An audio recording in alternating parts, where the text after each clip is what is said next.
نوحد تجهيز هاي الرؤية.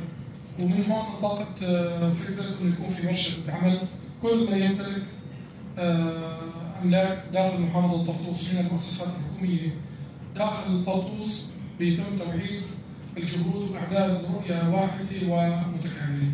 طبعا كنواه أساسية أصحاب الأملاك من المؤسسات الحكومية،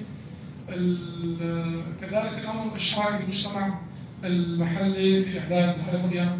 كون محافظة طرطوس محافظة غنية بالكفاءات البشرية وفي رغبة قوية جدا من المجتمع حتى يكون له اليد في صياغة هذه الرؤية، وكل حدا من أبناء طرطوس له طبعا حق إنه ما كان يحلم فيه من الصحة والمقومات اللي عم نشوفها كل يوم لما بيجوا محافظة طرطوس يكون له بصمة في إعداد الرؤية كيف ممكن يكون طرطوس في المستقبل.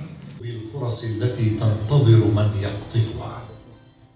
نحن اليوم بورشة عمل بعنوان الرؤية الاستثمارية والتنموية لمحافظة طرطوس. عنوان كثير مهم برعاية السيد المحافظ اللي كان له دور أكبر بعقد هذه الورشة من خلال اهتمامه ومتابعته لأدق التفاصيل.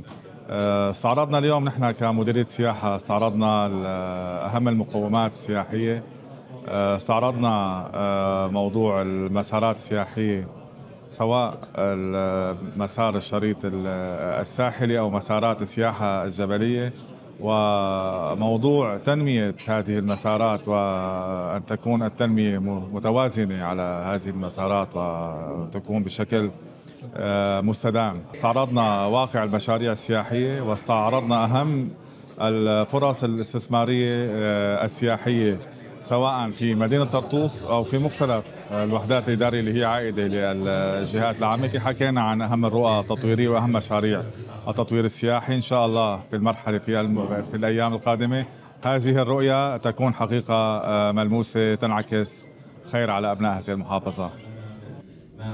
حتى الآن نحن اليوم عم نطلق ورشة عمل بعنوان الرؤية الاستثمارية التنموية لمحافظة طرطوس.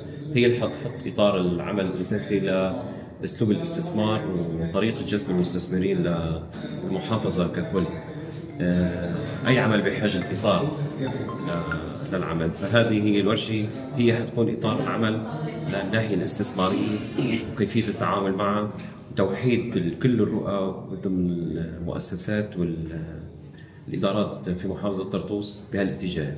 طبعا نتائج هالورشة والتوصيات اللي حتنتج عنها رح ترتفع لهيئة الاستثمار السورية، تأطر لنا عملنا بشكل أوسع ولحتى تتوحد الجهود بكافة الأراضي السورية باتجاه الاستثمار من المناطق الريفية ويستند إلى الركائز الحضرية.